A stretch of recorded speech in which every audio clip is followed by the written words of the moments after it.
What is up, Steeler Nation? I'm JY. I'm here with my man Mike. How are you today?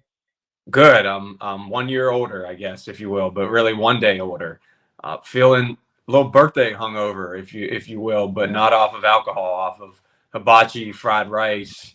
Man, shout out that being the greatest birthday celebration of all time when you get to this age. Who needs, Yeah. a drink or two? It's all about just having some chicken and broccoli. Yeah, that's awesome. I knew the day would come when you turned 21, so I'm really excited for what life has to offer you on this journey. But the Steelers, it's been a rocky road, and we're kind of going to jump into things, some trades. We're going to break everything down. Another sick production. Steelers crazy. This is the I guess this is the Hump Day edition. So Sammy, go ahead and roll that thing, and it's still here we go. Turn up your volume. Because you're about to listen to The Sick Podcast. Steelers Crazy. Harris Smith shields. Flacco Polamalu takes it home. Super Bowl 43.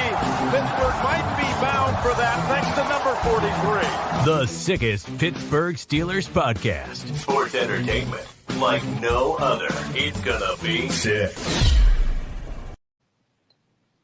Never gets old. Thanks again to our guy Sammy. Another sick production. The Steelers have been on, I don't know what they have been on, but I guess you can say they've been sick as a whole. A trade yesterday, the Claypool to the Bears. Kind of just wanted to get your take on that. Personally, I thought that they could have got a little bit more. I think I think he could be like what Juju is in Kansas City right now. But just kind of wanted to get your take on it. Canada's very own Chase Claypool, but not Matt Canada's very own anymore. He's a property of the Chicago Bears. I'm not surprised, for one, given the fact that there were murmurs coming from the Steelers locker room that Claypool was unhappy and disgruntled, mostly because George Pickens was selected, right? And he had kind of now become the shiny new toy in Pittsburgh's offense. And ironically enough, Chase Claypool announced the pick of George Pickens. Yeah, I was seeing that. I seen that on Twitter. I was like, wow, the irony in that. At the draft. And now it seems like everything has kind of come full circle around that. Pickens is elevated. Claypool is gone. This is kind of just what the Steelers do with receivers. They recycle, right? They're very diligent and smart. They know when to kind of get rid of them at the right time, and they have no problem bringing in guys to take over and follow in their footsteps. So I'm confident in the fact that they'll do that. Really am. Pickens is going to step up. He catches everything in sight. But at the same time, I'm a little bummed out that as the most important factor for the rest of this season is to have Kenny Pickett progress and to grow his confidence, right? And trading one of the most physically gifted receivers in all of football, no matter how unproductive he's been throughout the last year and a half, won't help his progression, right? It doesn't matter what pick you have in next year's draft right now. So I'm a bit on both sides of the fence. Ultimately, it's understandable that they got a return they couldn't turn down. This is going to be an extension of a first-round pick. The Bears are not very good, even with Chase Claypool. They're going to be picking in the top 10 to 15 of next year's draft, which means the Steelers will have a pick probably right around that 40 range in the second round. Who knows, JY? Maybe they can get Jordan Addison and just like that, pair another receiver with Kenny Pickett and grow and develop another stud. What's so crazy about that? I was just talking to the guys. It's you literally are already talking about the NFL draft, and we're still in season. People are already looking forward to who can the Steelers get, who can bring that spark. It's November. I mean, yeah. That's the beauty of the NFL. There's so much storyline, even when there's not football, and there's nothing better. That's why we got to dedicate Sundays to family and football. Yes, sir. Yes, sir. So Steelers trade for corner William Jackson III from the Commanders. Tell me a little bit, because I really don't know too much about him. I just, from what I read, that he came, the Steelers had interest in him earlier in his career. Obviously, I think it's a little risk, big reward type of accusation. Yeah, you're exactly right. The Steelers had big time interest in him in the draft when they took Artie Burns about a decade ago. The Bengals snagged William Jackson III in front of them. They were going to take William Jackson. I think everybody was penciling that one in. It almost felt like Naji Harris last year or Jarvis Jones the year they took him. He was going to be their pick, and then it felt like they panicked and took Artie Burns. And we all know how that freaking turned out. Oh my gosh, what a disaster. So William Jackson III now comes in a decade later, a little bit of a different player, had some time in Cincy. Now had a cup of coffee with the Commanders where he wasn't great. He does kind of a hefty contract, but the Commanders going to be eating a lot of that guaranteed money. So you hit the nail on the head, man. Low risk, high reward.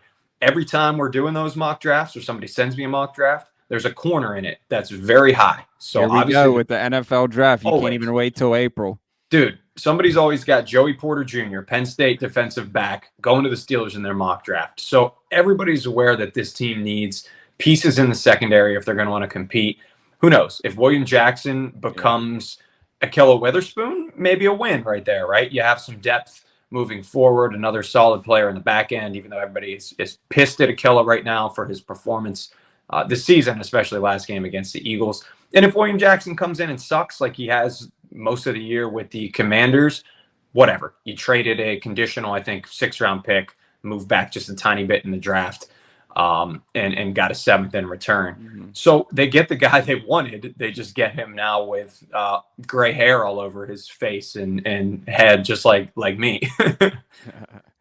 Yeah, I mean, we'll see how it pans out. I just think this is uncharted territory because as Steeler fans, we've been spoiled for so long. And like, it's kind of like for me personally watching this season is that I kind of like it because I like I'm just watching football just to watch it. I have no high expectations, for the rest of the season rather than seeing Kenny and seeing how, the younger players progress, the wide receivers and stuff like that. So I'm just really enjoying it. Like, we've seen Super Bowls. I don't think Tomlin's ever going to say it's a rebuild, but I mean, it's not a rebuild. It's whatever you want to call it, a reload, but it's going to take some time. Recalibrate. Yeah, I guess is the way to put it, but it's kind of a rebuild. Yeah. And Omar Khan, this is his new role. I mean, I'm sure that, that he's still working with all of them to see what they can do coming up in the draft and what, this is all, he's been in the organization, but, this is life without Kevin Colbert, which I'm sure he's still involved at some capacity, but, this is unlike the Steelers just to trade Chase Claypool. Let's just say that. So I think that this is a little Omar magic. Little Omar magic. Yeah. I mean, when do the Steelers make a trade like this in season to trade away a piece that can help you win? The answer is really, we've never seen it in our lifetime because they've had winning seasons for the past 18, 20 years, right? Obviously. Yeah. So they were only acquiring talent to help the team, Minka Fitzpatrick and so on and so forth. So you're right. It just feels really weird.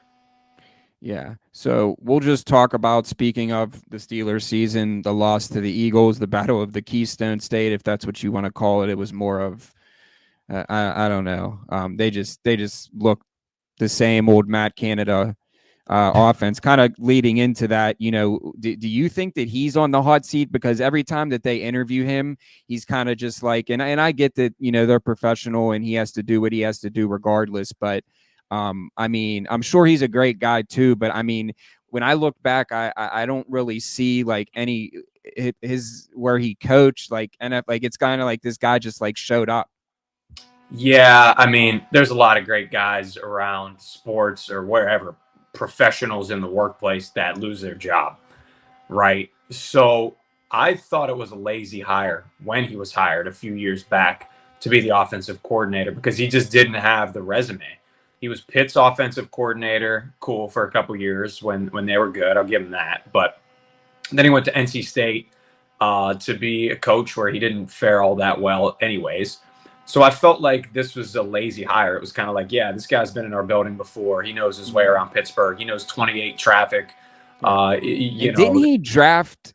Is there a connection with Mike Tomlin? I believe that he drafted when he was a coach at Maryland. His son. he was Dino. recruiting his son. Yeah, that's Exactly. what it was. So they did have a connection. So there was a little bit of a personal bond there. But I think that played a factor more so than, hey, let's find the most qualified candidate, or let's find the offensive coordinator, right, who is able to implement a new system and turn this thing around.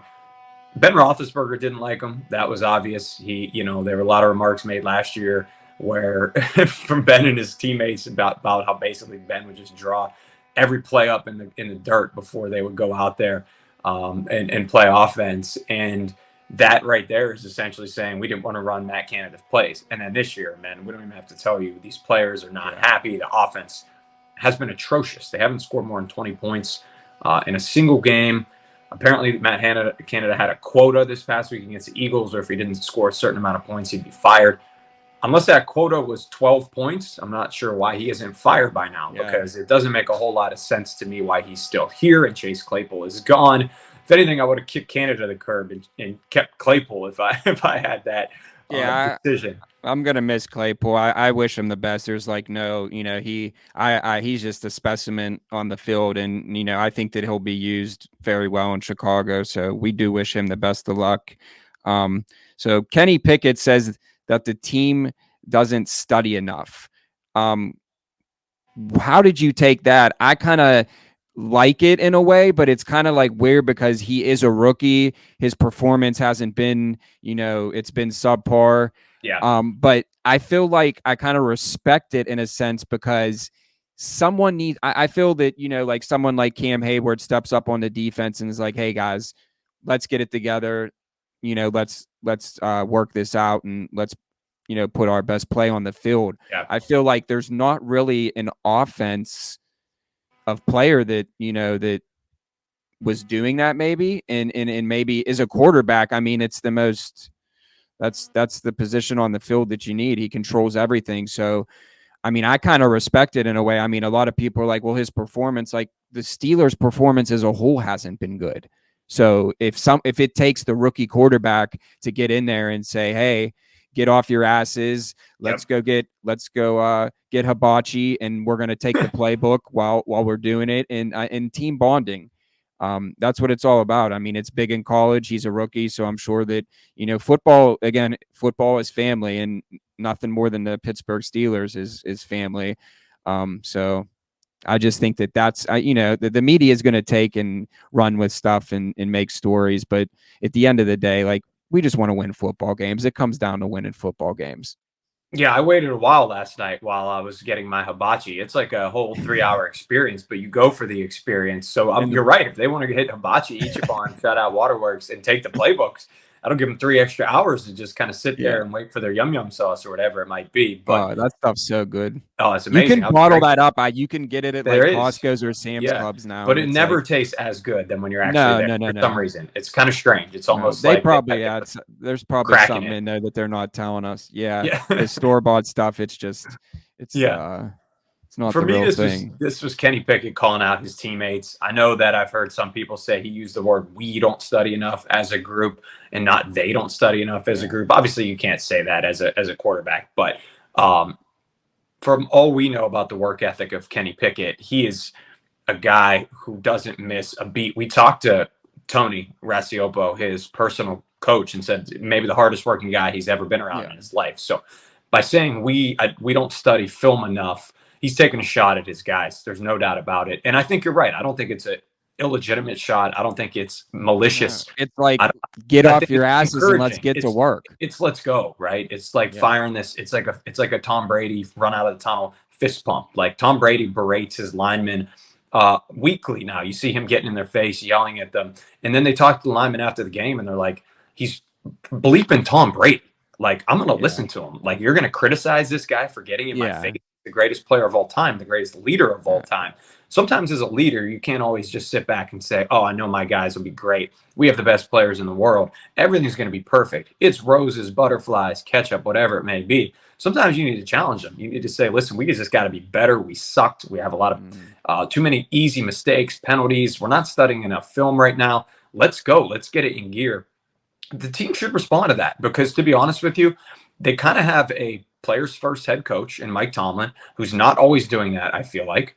And so, yeah, it's incumbent on the quarterback maybe to light a fire. And maybe Naji Harris needs to light a fire because something right now on this team emotionally is just not clicking. And that's that was my next question. So we'll just hop into that and then one more before we head out. Should Jaylen Warren start over him? I still say no. And I think a lot of Jaylen Warren's production is spiked because he is in there on plays generally where the Steelers are in 3rd and long, or he's not getting the first down carries. He's getting the 3rd and long carries, the screen passes when the Steelers are, about to punt the ball. So I think his yards per carry are elevated a little bit. But man, the eye test tells you he's just as good, if not better, at least this season. I think Naji is really in his head. I think the talent is there. I was talking with somebody about it the other day that if this guy just goes straight, like literally north and south, I think he's a perfectly capable NFL running back. I think he averages 4 yards per carry. That's a projection every time because he's such a strong dude. He has such powerful legs, and you see him break tackles. But what you don't see him do is juke guys out and hurdle guys. Mm-hmm. This probably worked for him at Pee Wee football. He made everybody look like idiots. It worked for him in high school, probably. Everybody else on the field probably looked like ants. He was stepping over them. He was hurdling over them without even jumping. And in Alabama, we saw what he was able to do as well. He could juke out 6 defenders at once and then jump over a freaking referee on his way to scoring a touchdown.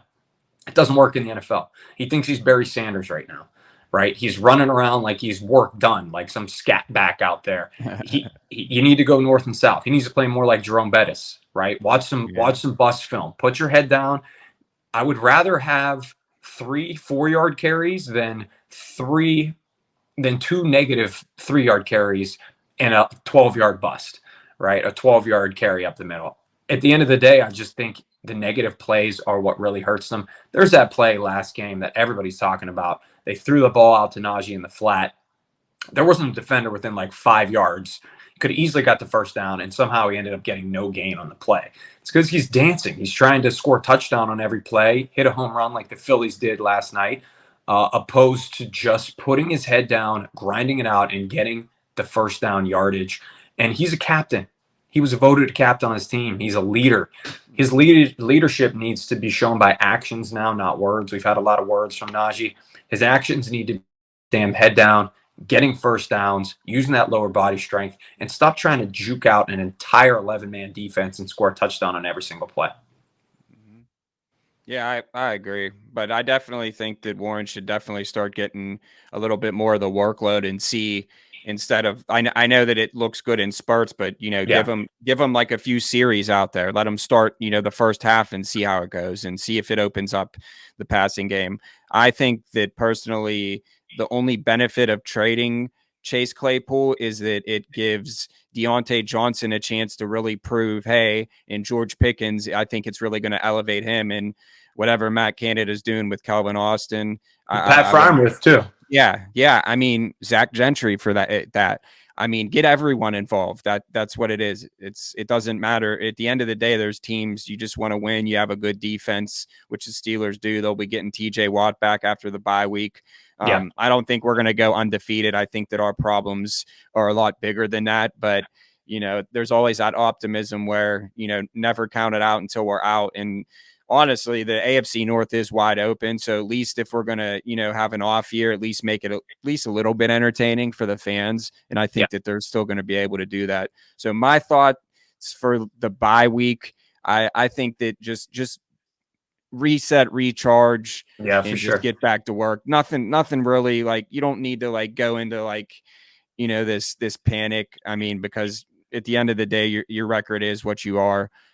Just get back to football and take it from there. But getting TJ Watt back is going to be huge. I mean, it's one player, but when you're a generational talent, it definitely makes everyone around you better. And as somebody who roots for the Steelers, obviously, I never like to officially count them out until they're mathematically eliminated from the playoffs, which hasn't happened just yet, even though we all know the writing is on the wall. They're hanging on by a limb, kind of like your on-air sign back there. It looks like It's just hanging on by a limb back there. Yeah. But yeah, like I said, the writing is on the wall with this team. But listen, if you want to be that optimistic fan who's like hanging on still by every play, every game, this is what we have in the wintertime in Pittsburgh. We have Steelers football.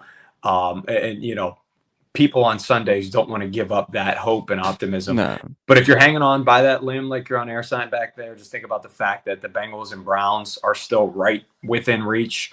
The Browns are 3-5, the Bengals are 4-4, so the Steelers are literally 2 games behind the Bengals, I should say, and already beat the Bengals once, so de facto 1 game there. And the Ravens aren't necessarily running away with anything. They're 5-3. The Steelers still play them twice.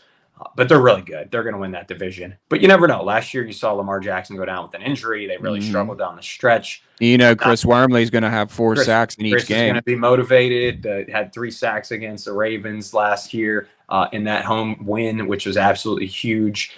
Nobody's ever rooting or hoping Lamar Jackson gets hurt, but you just never know is what I'm saying, right? If you win 4 of 5, 4 of 6, these next handful of games, and you kind of see yourself sitting around, 6-9, 6-8. Maybe you're 1 or 2 games back, and you still can have some hope. And they come out extra playoff spot now. Extra playoff spot. If they come out and they lose their next game, it's over with. So it's got to start with recuperating, taking a deep breath during the bye, and getting a victory. Yeah.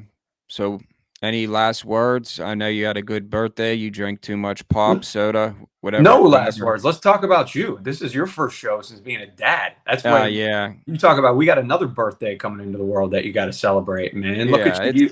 You do look a little tired today. Oh yeah, I got about 4 hours of sleep last night. But being a dad is the greatest thing. And also the perks of being a dad is that I watch NFL Network like consistently, just everything. Yeah, it's great because I just feed, change diapers. And where's Adam Rank? Where's he at? I always see him behind me on there somewhere. Yeah, we need to talk. Podcast, Adam Rank. Follow them. You're welcome for Chase Claypool, Adam. Yeah, good point. We should have him at some point again. Yeah, follow us. This is another Sick production, the Sick Steeler podcast. I'm JY. This is Mike. We're here every week breaking it down. It's black and gold till I'm dead and cold. Sammy, roll that thing, and we'll see you soon. Go Steelers.